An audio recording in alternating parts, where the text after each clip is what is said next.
Good evening, everybody. It is good to have you worshiping with us tonight.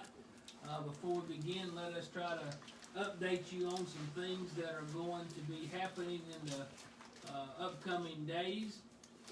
Sunday, we will be live at 11 o'clock, and we want you to join. Invite your friends. There's still a lot of churches who aren't able to meet and maybe don't have Facebook, so invite your friends. It's a good way to introduce them to the love of Jesus Christ and to a loving church. And if you're a part of Spencer Church, you know that we are one big family. And as always, we miss seeing each other, and we miss you. And we hope that you will plan to reserve your space for a meal on Sunday, and you'll be hearing more about that from the menu and everything in a few moments. Announcements need to be made that on Monday we will be going to have the food truck here, and we don't know all the particulars and details of that. We will be needing some volunteers. We do not need you to show up. What we need you to do, if that is something that you're passionate about and you've helped on that food truck before, would you call the church office sometime tomorrow up in the morning sometime. We're going to have a meeting in the morning trying to figure out our game plan. And with all the COVID-19 stuff, we need a pretty good crew, but we don't need too many.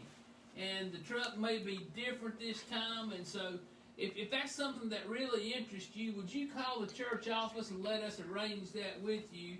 I know all of you want to help, and it's a good way to help, but we can't do but so much during these crazy times. And let me tell you this, that we're going to host a food truck in August again. If you don't get to help this time, we'll make sure we let you help then, because we trust that we're going to be pretty much back to normal in August. At least we hope so.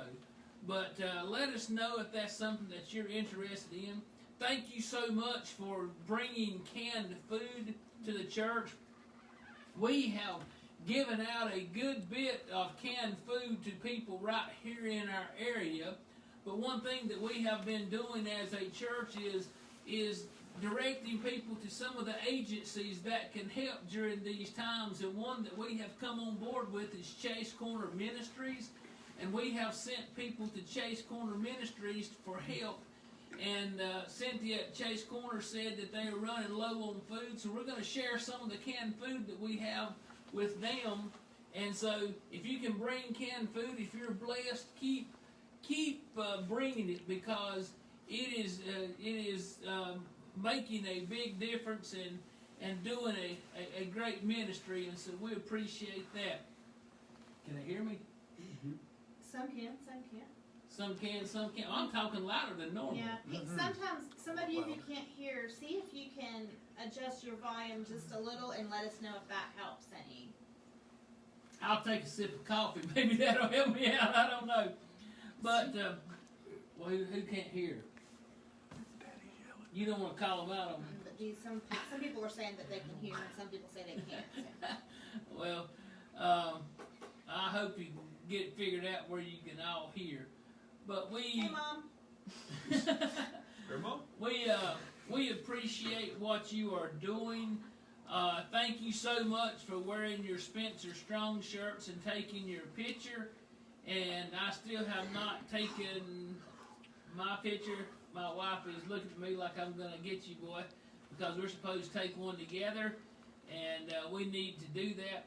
But if you haven't gotten your Spencer Strong shirt and you need one, come by the church and call us, and we'll get it to you somehow. And we've had a lot of fun out of that. We haven't had anybody this week come by and take a picture with a sign yet, so let's get creative and come by the church and get your picture made with the Spencer Strong banner out front, and we'll create a little bit more excitement. One thing that we have found out during this time is that we have a great family, and we are Spencer Strong, and we just want to keep doing the things that we've been doing, and we hope that you will hang in there with us, and we'll keep doing it. Kelly, what announcements do you have that need to be made? delivered almost all of the kid packets this week. I think I have 2 more that I haven't been able to deliver because I'm still tracking down addresses. But I have enjoyed seeing pictures of all the kids enjoying their packets. So keep sending those pictures. Let us know that you're there. If you're in the choir, adult choir, look for an email tonight. Some of you may not get it till tomorrow. I've already sent it to be broadcast, but it's going to give you a website link to listen to your choir music. So be watching for that email, and if you don't get one or if you don't have email, then I will be in contact in a different way. But be watching for that so that we're not totally starting from scratch whenever we are able to gather together again. Some of you have taken pictures with your Kelly and Bruce the mask puppet, head popsicle stick. We're going to have a contest. New contest tonight. Just thought about this right now. The most creative picture of your puppet or my puppet, we will vote as a staff and we'll give you a big prize. We don't know what the prize is, but it'll be worth doing. So, do I get a prize? I mean, Connor hung yours in my office, so I feel like I deserve something for that. That's just me watching over you. It's scary, man. He just went to get some, so it scares me when I look at it. Like an alien. It makes your day to see my picture. Well, if ruins my day. If Paisley Mitchell is watching, she said when she opened hers that Bruce was creepy. See, I'm not the only one. Yeah. Put that up there for when you're playing. That is it. She got the big head. Colby, you got any announcements need to be made? I don't know how to follow a giant Kelly head. I don't have anything. Okay. For Bible study tonight, I think sometime Kelly's saying you are not alone. Is that Sunday or 2 Sundays ago or sometime? And I want you to know tonight that that's my thought for you tonight is this, that you are not alone. We're told in Deuteronomy, and it's quoted again in Hebrews over in chapter 13, that God says, fear not, be of good comfort because I am with you. The Bible teaches us that He will never leave us, that He is always with us. And one of my favorite verses of Scripture, you probably know if you listen very much, my 2 favorite passages are Acts 1:8, which Jesus tells us to be His witnesses, and then in Matthew 28, the Great Commission, but He says, I am with you always, even unto the end of the age. And we are given promises in the Bible that God is always with us. We know that the Holy Spirit is there to comfort us and to give us comfort. But my thought process tonight is just not that you are not alone because God is always with you, but this, that in your thought processes during this COVID-19 mess that we are in, you are not alone. Monday and yesterday were 2 days where my thought process had gone to being almost gloomy. We had talked as a staff that it's almost depressing to us to not to be able to see our church family, not to carry on church the way that we want to carry on church. We've had some people experience sickness, and we can't go visit. We can't be with people in the hospital. My own father-in-law is in a nursing home here in the county, and I can't go see him. My own father is in a rest home up in Catawba County, and I can't go see him. I had a good friend whose mother died on Friday, and his parents and my parents were always good friends, and I can't share in the grieving process with him because there is no receiving of friends, just a private funeral. And so I just felt like yesterday and Monday, the weight of the world was on me. And it's troublesome. And Kelly and I and Colby and I have talked many times about how tough this is to be a minister during these times. And one of the things that I want to suggest to someone who is in charge of all this pandemic stuff is that if this happens again, that the hospitals and the rest homes make some way for family and clergy to be able to be with people in their time of grief. I was watching a video of a man who had experienced this disease, and he was in intensive care, and he said he thought he was going to die, and how he longed to see his family, and how he longed to see his pastor, somebody to pray with him. And he said that a guy came in to clean the room in his isolation room, and he said, the guy said, "Hey buddy, how you doing?" And they began a conversation, and the man had been a missionary somewhere at one time, and that they had a good talk about the Lord, and before the cleaning guy left, he prayed with him. But it said it brought such comfort to him and gave him a peace, and he has since recovered. But I want to figure out how, if this kind of thing happens again, what we can do as ministers, as family, to make a way so that we can be there to comfort people. You will hear some prayer concerns in the next little bit from Rick. But we had a member who went to the hospital last night, or this morning at 3 o'clock. Thought he was having a heart attack, and they had to airlift him to Spartanburg, and he's going to be okay. But I was so helpless talking to him, and I couldn't be there with him. I couldn't be at Spartanburg to meet the helicopter when it got there. And it's frustrating. Like I say, I was just down, and that's really not my nature.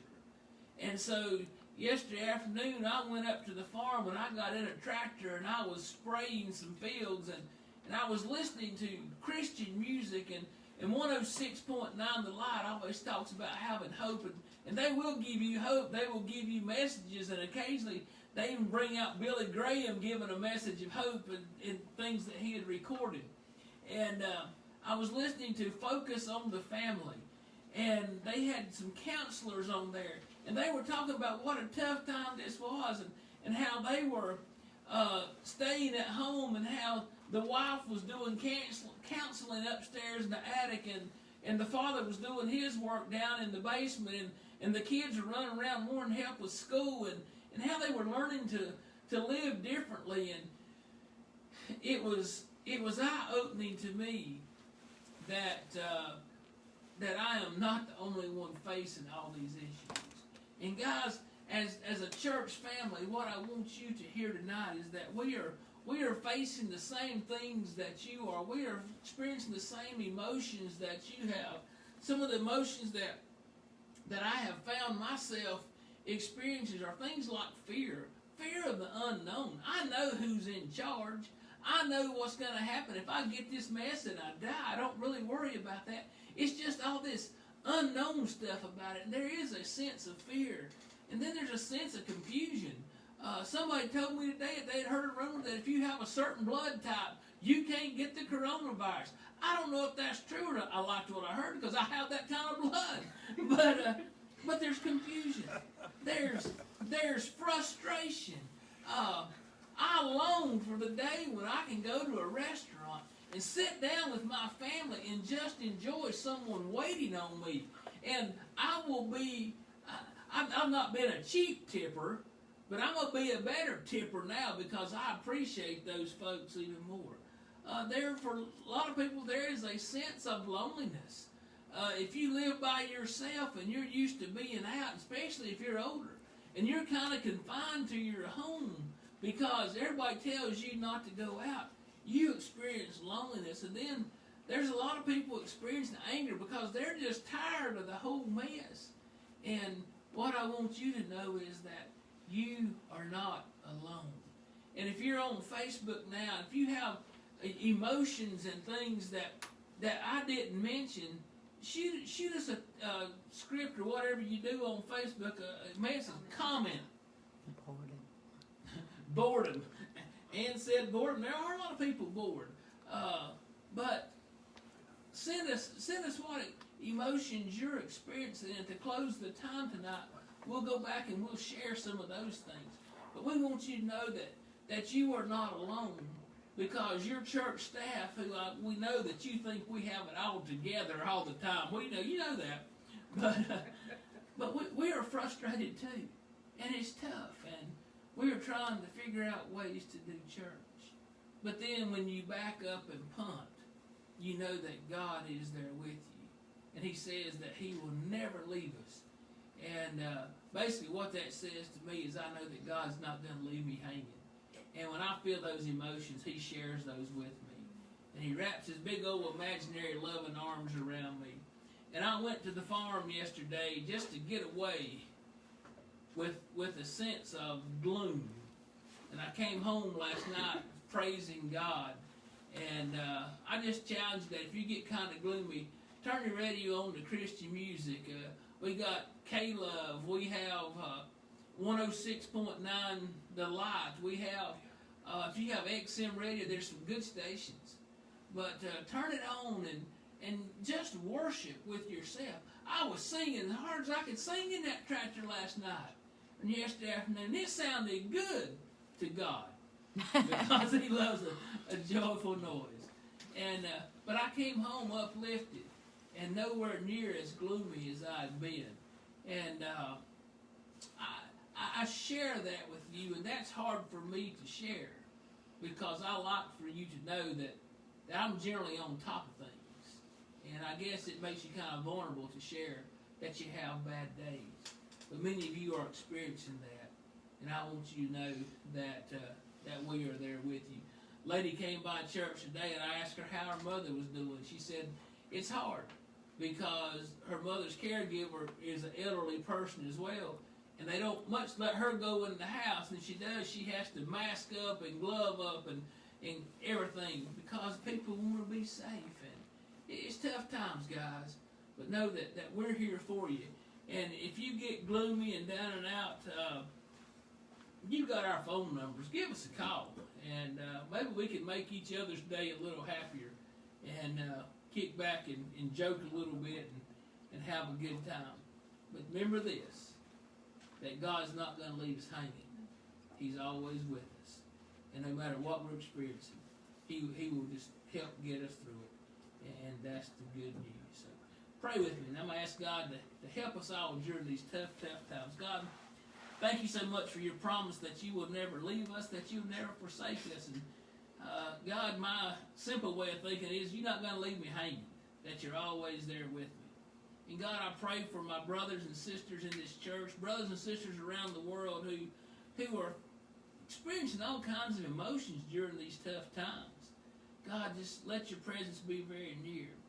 And God, help us as brothers and sisters, as staff, as ministers, to see the needs of people. And Lord, I pray that you would just lay someone on our heart to call, to give a good word, to help them during these tough times. Lord, let us all get through it, but let us all know that we're in the same boat. And our boats may be different, but we're all experiencing tough times. And we just pray that you just bless each one of us. Thank you again for this church and for all the wonderful, loving people. And just let us lift each other up. We pray in Jesus' name. Amen. You want to sing or you want to come together? Well, we can sing. Let's sing. Let's sing. What you want to sing? Connor said we don't take requests.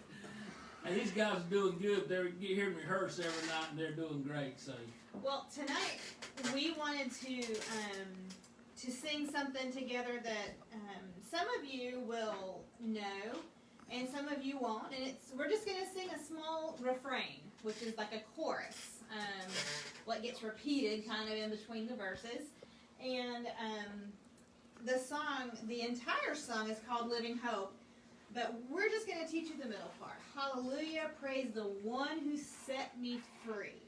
I think it kind of goes along with what we're talking about tonight, about the fact that we're not alone and that we should be dependent on the one who set us free. So I'm looking for my music here because we're a little not together, right? Okay. So So I'll sing it the first time. If you know it, sing along. If you don't know it, we're going to sing it twice. So, yeah, we're going to sing it twice. So that you can join us. Sure. Okay. All right. You ready? I'm ready, I think.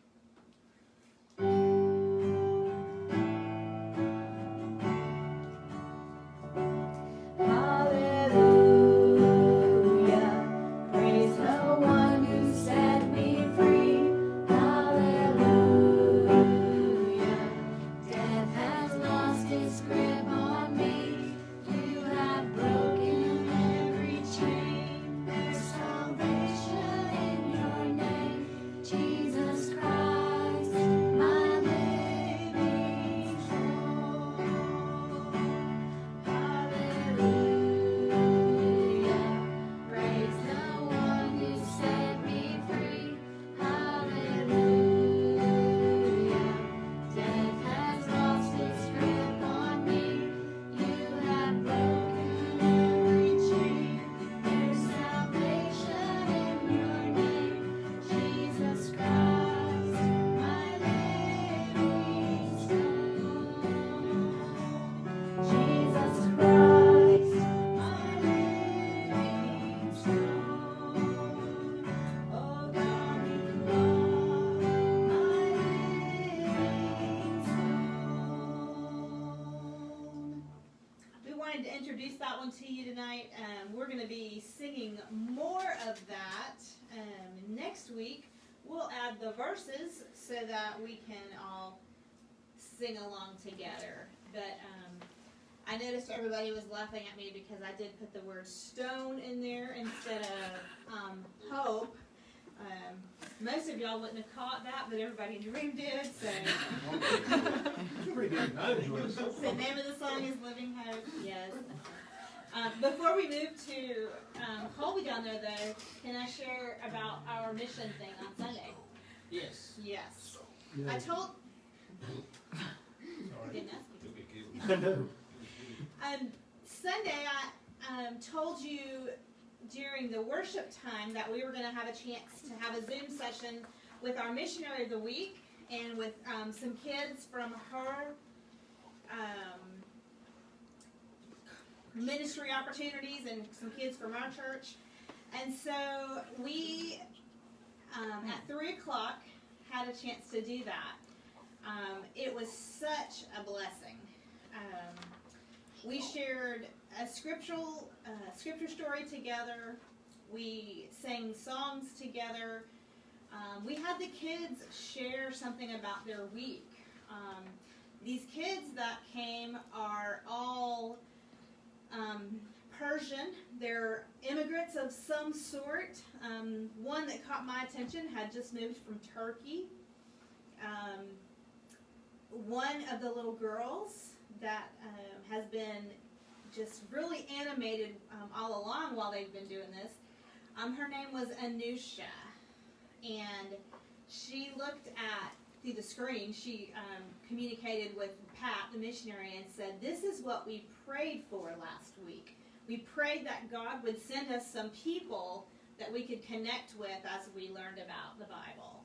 And she was a 9-year-old, and she was so very excited that her prayer had been answered. Then we went on and were talking and learning, and little 6-year-old said, "When can we stop all this talking? What are we going to learn today?" And I thought, yep, he was 6. And then at the very end, our own Madison asked the missionary such a good question. And she said, "How can you be a missionary right now? Everything's shut down." And instead of just answering her, Miss Pat said, "Well, how do you think we can share God's love right now?" So we had a great conversation about how to do missions in the midst of what's going on. And as Pat shared some of the things that she was doing, pretty much Madison said, "Yeah, well, we do all that." And it was a good reminder that our lifestyle and the things that we do matter. I got a phone call today from the director of field personnel over this area like Pat's boss, and he said, "You'll never know how many prayers your church answered for that missionary this week, because she was at a very low point, thinking that she wasn't making a difference." So it was an exciting time. We have another one scheduled for about 4 weeks from now. Both groups are gonna study some of the same things for the next couple of weeks, and then we're gonna come together and have a trivia contest between the Persian-speaking children and the English-speaking children. So just wanted to share that with you adults that were watching. It was just a neat experience. Colby? Okay, this evening, I was going to throw that at you, but you might enjoy it. Some of them throw that calculation. But tonight, this is, I want to interact a little bit. What I want you to do is I want you to close your eyes. One, so you don't have to look at me. Probably better for you anyway. Mostly so you don't have to look at Bruce, but whatever. But I want you to close your eyes and think about your dream car. Now, for some of you folks, you probably don't have a dream car, because all you know about your own car that you have now is you get in and turn the key and it takes you where you need to go. But some of you folks out there have a car in the back of your mind that would be the absolute perfect car for you, your dream, the one you like to have more than anything else in the world, anything else. And then for me, I'm a nerd, whatever. I like Fords. It is what it is. Pat Honeycutt will be proud. But my dream car. You drive a Chevrolet. I also have 2 Fords, so don't forget that. It's in the numbers, man. My dream car is a 1964 and a half Ford Mustang. And some of y'all probably wonder, there's no half years, but there are. Real car people do know that. From time to time there are half years. And the 64 and a half was the very first Mustang that came out. And I have dreamed about this car for many, many years. And this car, I would have it midnight blue, almost black. It's as dark as blue as you could get it. And then on the interior, it'd be pristine leather all the way around, clean as a whistle, whole 9 yards, 6-speed transmission. And then the trick for me would have a brand new Ford racing engine in it. 5.0 Coyote. I'm not sure on the exact specifications of the new motors, but just top of the line, whole 9 yards, fastest car, fast as you can make it. And then it would have to have that low rumble. Oh, thank you for the sound effects over there, Connor. I appreciate that. But most everybody knows that a lot of cars sound good, but a Mustang is hard to beat. This car, I see it in my mind, and I said I wanted it for years.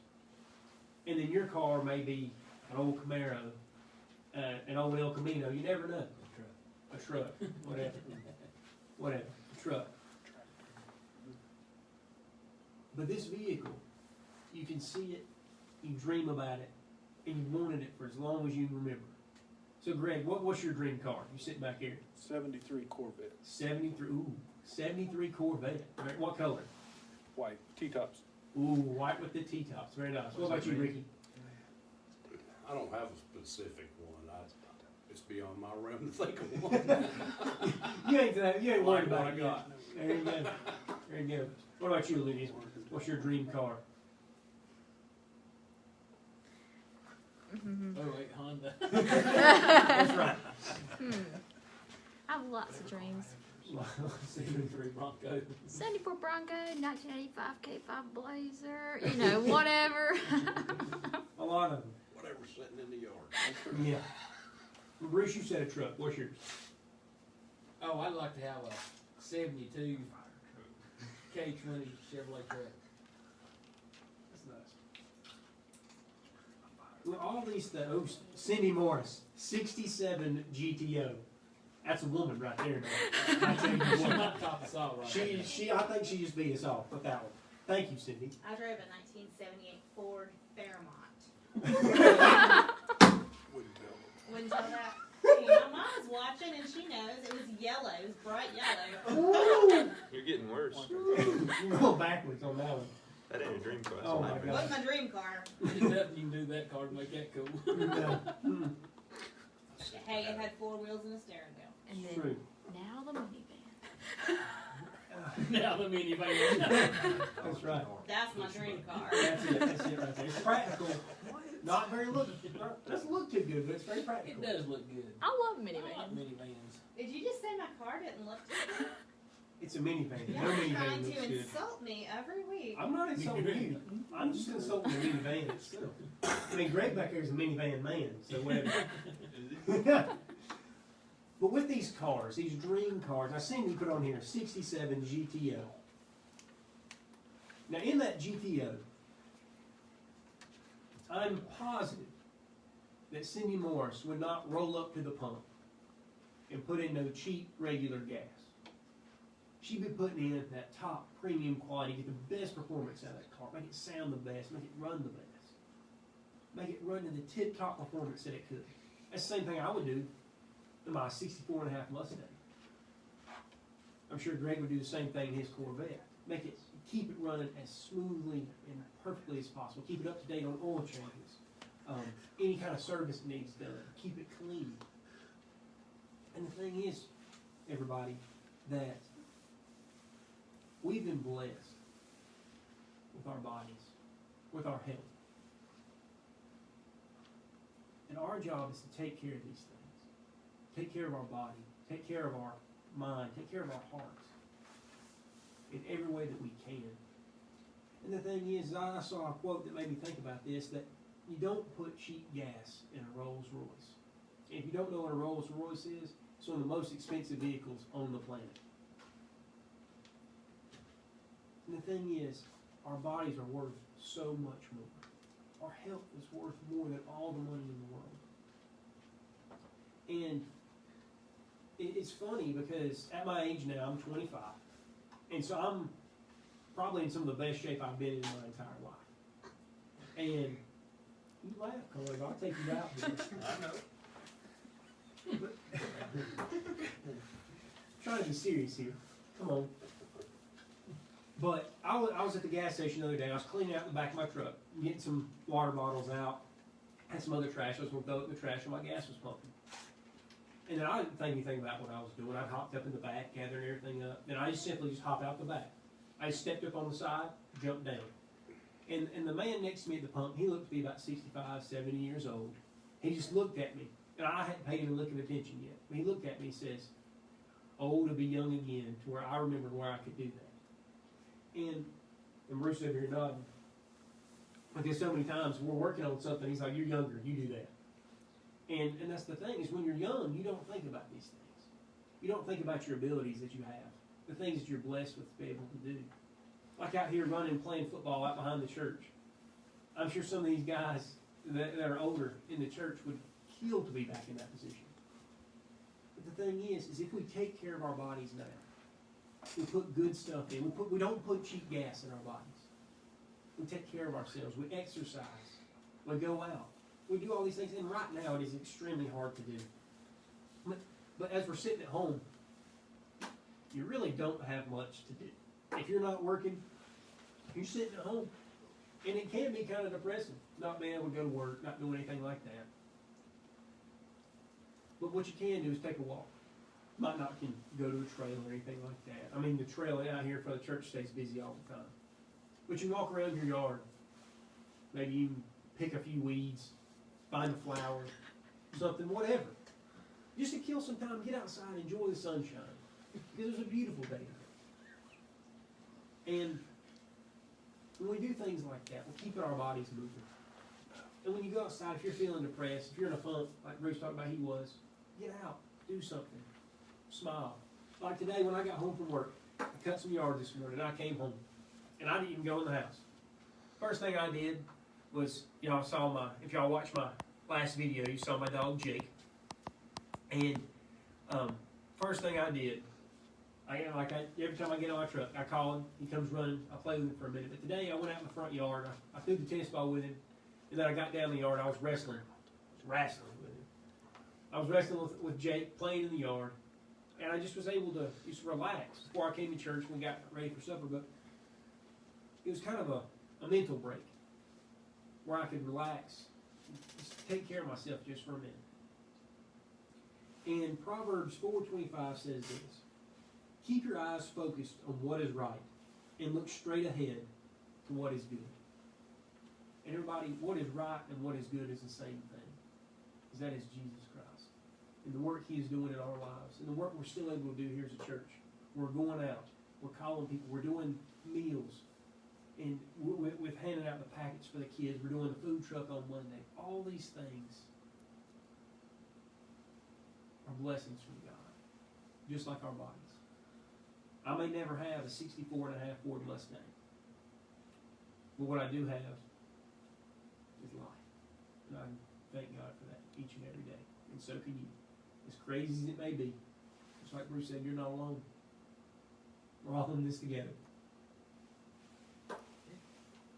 Ricky, come give us our prayer list and our menu for Sunday's lunch.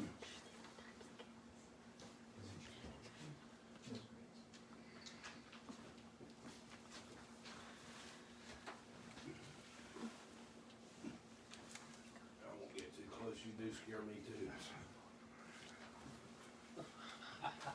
Play back for me. Good evening, everybody. Sunday's menu will be barbecue, tater wedges, baked beans, barbecue slaw, hush puppies, and dessert. Greg's gonna be fixing the barbecue, and these are real tater wedges. They're not bought, they're cut real from real taters. On site. And the baked beans. So you can either call in, go online, or email, right? Don't delay, because last time we about didn't have enough food. So get it in by 12 o'clock Saturday if at all possible. So get it in. And it's good. So we'll go over the prayer request. As always, we want to remember our nation, remember our world, and our church family. In the hospital is Bob Hensley is at Spartanburg Regional. May Pruitt is at Cleveland Regional. At home, Perry Jones is at Oak Grove. Carolyn Harden, Frida Moore, Everett Haney, and Curtis Rice. Related to our church family, Roger Cook, brother of Ellen McDaniel. Mike Edwards, uncle of Shasta Boyd. Mike Taylor, son-in-law of the late Shirley Tomlin. Others, Bill Crisp, Elizabeth Owens, Martha White, Patricia Williams, Shirley Bailey, Hugh Moore, Carolyn Bailey, Brooke Carpenter, Linda Green, Larry Yelton, Jake Petit, the family of Livy Marsh, and Rhonda Glover. We all have many unspoken requests, and remember you're one person. Our homebound member of the week is Nora Green at Brookdale Assisted Living. College student of the week is Taylor Coon. Let's have a word of prayer. Our dear Heavenly Father, we do thank you for this day. We thank you for the sunshine, and we thank you for the rain that you've given us also. Our dear Lord, you've heard our prayer list. It's long and it's lengthy, and we know you have the healing touch to take care of all the needs. Be with us this week. Be with us during these trying times, and be with us when we're alone. And we always know that we can go to you because you said you'd never leave us. You're always with us, and you will take care of us with your healing powers. As long as we have the faith in our hearts, and that we love you, and we do what you ask. Be with us this week as we go into another trying times. Be with us. We love you, and thank you for all that you do. In His name we pray. Amen. One we need to add to that is Elsie Toro, Ed Toro's mom. Yes. We had it on Sunday, but I didn't do it on that sheet right there. We verbally did it. We verbally did it Sunday, and Ed apologized for that, but everybody lifted up Ed's mama. She's in the hospital, and he's experiencing what a lot of us are, can't be there to take care of his mom, and ask prayer. Some of the emotions that were listed were depression and sadness and all that kind of stuff, so keep lifting everybody up. You want to sing again? Sure.